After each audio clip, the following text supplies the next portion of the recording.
नमस्कार विद्यार्थी मित्रांनो, ऑफिसर अकॅडमी या युट्यूब चॅनलवरती मी सर्व विद्यार्थी मित्रांचं सहर्ष स्वागत करतो. आपण डेलीच या युट्यूब चॅनलच्या माध्यमातून नवीन जाहिरात देते तर त्याची संपूर्ण माहिती देत राहतो. अशीच एक जाहिरात येणार आहे 21 तारखेला आणि सर्वात मोठी जाहिरात आहे. महाराष्ट्रातील तमाम विद्यार्थी या जाहिरातीकडे दुर्लक्ष करतात आणि याच जाहिरातीकडे विशेष लक्ष महाराष्ट्रातल्या किंवा सगळ्या विद्यार्थ्यांनी द्यावं यासाठी हा व्हिडिओ बनवत आहे.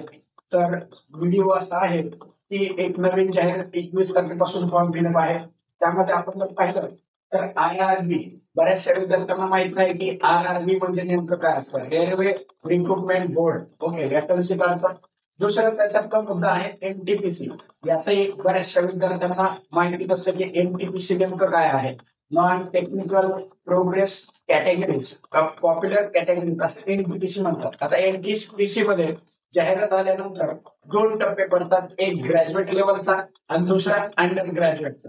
ठीक आहे, तर या संपूर्ण पदांची माहिती, परीक्षा कशी आहे, कधीपासून फॉर्म फिलअप आहे, याची सगळी माहिती चला तर बघूया. मग आपण विद्यार्थ्यांना की सगळ्यात पहिला मुद्दा आहे की ग्रॅज्युएट लेवल मध्ये कोणकोणत्या पोस्ट याच्यामध्ये येतात.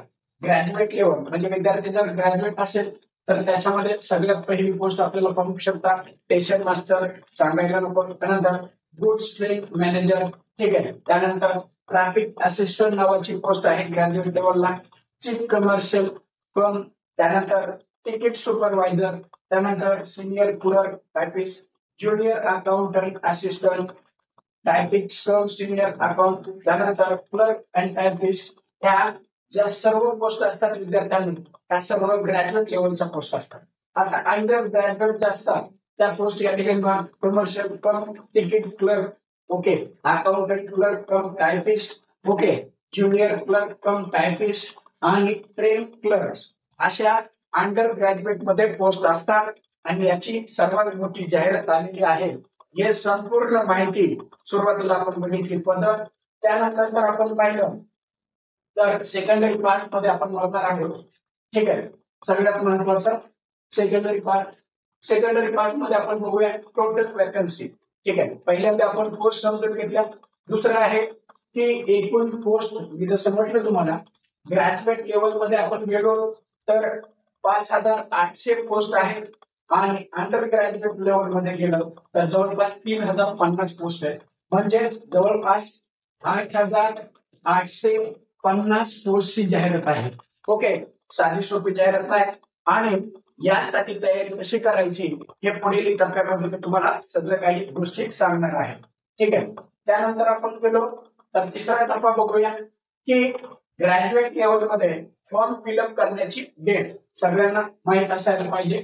फॉर्म फिलअप करण्याची डेट की 21 ऑक्टोबर पासून 20 नोव्हेंबर पर्यंत जे पण ग्रॅज्युएट स्टुडंट आहे, ज्या पोस्ट मी तुम्हाला सांगितल्या त्याचं फॉर्म फिलअप 21 ऑक्टोबर पासून ते 20 नोव्हेंबर पर्यंत तुम्ही करू शकता.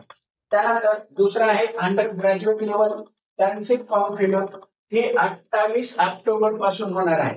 28 ऑक्टोबर ते 27 नोव्हेंबर या दोन्ही डेटची तफावत तुमच्या लक्षात आली पाहिजे. सुरुवातीला ग्रॅज्युएट लेवलच्या पोस्ट साठी 21 ऑक्टोबर पासून डेट आहे आणि 28 ऑक्टोबर पासून अंडर ग्रॅज्युएट. ठीक आहे, हे तुम्हाला समजलं पाहिजे. त्यानंतर दुसरं म्हणजे या ठिकाणी क्वालिफिकेशन. ग्रॅज्युएट म्हणजे कुठलाही विद्यार्थी कोणत्याही रेकॉग्नाइज्ड युनिव्हर्सिटी म्हणजे ग्रॅज्युएट असायला पाहिजे. अंडर ग्रॅज्युएट आपल्याला माहिती आहे 12%. ओके, त्यानंतर तिसरा मुद्दा आहे, ओके सॉरी, तिसरा मुद्दा आपण घेऊया ग्रॅज्युएट लेवलला जे एज फॅक्टर. ओके, तिसरा मुद्दा घेऊया की तुम्हाला जो विद्यार्थी फॉर्म भरतो त्याचं मिनिमम ग्रॅज्युएट असणारा विद्यार्थ्यांचं वय मिनिमम 18 कंप्लीट पाहिजे आणि 33 पेक्षा जास्त नसतं. आता बघा याच्यामध्ये आपण कॅटेगरी वाईज जर पाहिलं तर हे जे एज आहे हे ओपन कॅन्डिडेट साठी आहे. ओपन कॅन्डिडेट साठी 18 ते 33 पर्यंत. त्यानंतर जर कॅन्डिडेट ओबीसी मधला असला तर त्याला 3 वर्ष वाढीव मिळतात, म्हणजेच 35 वयापर्यंत 33-35. आणि जर कॅन्डिडेट SC आणि ST कास्टचा असेल तर त्याला याच्यामध्ये 5 वर्ष प्लस होतात, म्हणजे सांगायचं झालं तर वयाच्या 38 वयापर्यंत फॉर्म फिलअप करू शकता. ठीक आहे. तर हे त्याच्यानंतर या ठिकाणी अंडर ग्रॅज्युएटचं एज लक्षात असू द्या. ते एज आहे 18 ते 30 पर्यंत. ठीक आहे. सेम क्रायटेरिया आहे, फक्त फरक एकच आहे. इथं ओपन कॅन्डिडेट 18 ते 30 पर्यंत फॉर्म भरू शकतो. ओबीसीचा असला तर याच्यामध्ये 3+ होतील म्हणजे 33 वर्षापर्यंत. आणि जर का कॅन्डिडेट कास्टमध्ये एससी आणि एसटीचा असेल तर याच्यामध्ये 5+ होतील म्हणजे वयाच्या 35व्या वर्षापर्यंत फॉर्म फिलअप करू शकतो. ग्रॅज्युएट ओपन 18 से 33, ओबीसी ओके, ओबीसी याच्यामध्ये 3+35 ओके, त्यानंतर 38 एससी एसटी साठी. यामध्ये तुम्हाला ह्या गोष्टी माहीत असायला पाहिजे. राईट. त्यानंतर जर चौथा मुद्दा आपला पाहायचा आहे ते म्हणजे सिलेक्शन प्रोसिजर कशी असणार आहे. त्यामध्ये सीबीटी कॉम्प्युटर बेस्ड टेस्ट होणार आहे पहिली. त्यानंतर दुसरी आहे सीबीटी टेस्ट.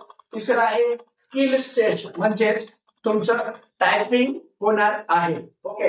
आता या ठिकाणी आपण पाहू शकतो की ग्रॅज्युएट आणि अंडर ग्रॅज्युएट साठी सीबीटी टेस्ट म्हणजे कॉम्प्युटरवरती ऑनलाईन तुमची परीक्षा होणार आहे. आता यामध्ये परीक्षेमध्ये तुम्हाला 3 टॉपिक असतात हे लक्षात असू द्या. 3 टॉपिक कुठले? सगळ्यात महत्वाचा आहे जीएस. ठीक आहे. त्यानंतर दुसरा महत्वाचा पार्ट असतो मॅथ्स. ठीक आहे. आणि तिसरा आहे रिझनिंग. हे 3 टेस्ट त्याला सीबीटी टेस्ट असं म्हटलं जातं. त्यानंतर आहे स्किल्स टेस्ट. जेव्हा तुम्ही सीबीटी टेस्ट उत्तीर्ण होता, कॉम्प्युटर बेस्ड टेस्ट उत्तीर्ण होता, त्यानंतर तुमची स्किल टेस्ट होते. या स्किल टेस्ट मध्ये 2 तुम्हाला टायपिंग दिले जातात. एक आहे इंग्लिश टायपिंग. ठीक आहे. इंग्लिश टायपिंग तुम्हाला 30चं स्पीड पाहिजे आणि हिंदी टायपिंग दिलं जातं. ठीक आहे. हिंदीसाठी तुमच्याकडे 25 स्पीड पाहिजे. असे ही तुमची स्किल टेस्ट होणार आहे. हा तिसरा मुद्दा आहे. त्यानंतर आहे डॉक्युमेंट व्हेरिफिकेशन. तुम्ही जे ऑनलाईनला सांगितलेलं असतं, मी डिग्री मिळवलेली आहे, जे डॉक्युमेंट ऑनलाईनला सेंड केलेले असतात त्याच पद्धतीने तुमचं या ठिकाणी चौथा मुद्दा आहे डॉक्युमेंट व्हेरिफिकेशन होतं. त्यानंतर 5वा आहे मेडिकल टेस्ट. सिलेक्शन झाल्यानंतर जॉईनिंगच्या पूर्वी एक महत्वाचा टप्पा असतो त्याला आपण म्हणतो मेडिकल टेस्ट. ओके. तर ही तुम्हाला कम्प्लीट करायची आहे. त्यानंतर फॉर्म फिलअप करण्यासाठी वेबसाईट www.rbcdg.go.in या वेबसाईट वरती तुम्ही फॉर्म फिलअप करू शकता. आता शेवटचा मुद्दा खूप महत्वाचा आहे.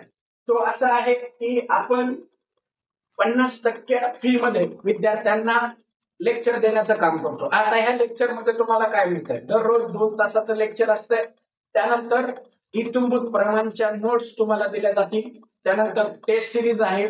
ओके. आणि ह्या ज्या बॅचेस आहेत त्या ऑनलाईन आणि ऑफलाईन स्वरूपामध्ये उपलब्ध मिळतील. आपल्याकडे कल्याणमध्ये सकाळी 8:30 ते 10:30 या वेळात एक बॅच आहे आणि 3 ते 5 या वेळात एक बॅच सुरू आहे. तर या दोन्हीपैकी कोणत्याही बॅचला तुम्ही ऍडमिशन घेऊन बघू शकता की कशा पद्धतीने कोचिंग होत आहे. या लेक्चर मध्ये तुम्हाला इत्थंभूत प्रमाणे माहिती दिली जाते. नोट्स, लेक्चर आणि टेस्ट सिरीज बरोबर सिलेक्शन. ओके. असे प्रोसिजर आहे. व्हिडिओ आवडला तर नक्कीच शेअर, लाईक आणि कमेंट करायला विसरू नका. धन्यवाद. भेटूया पुढील भागात.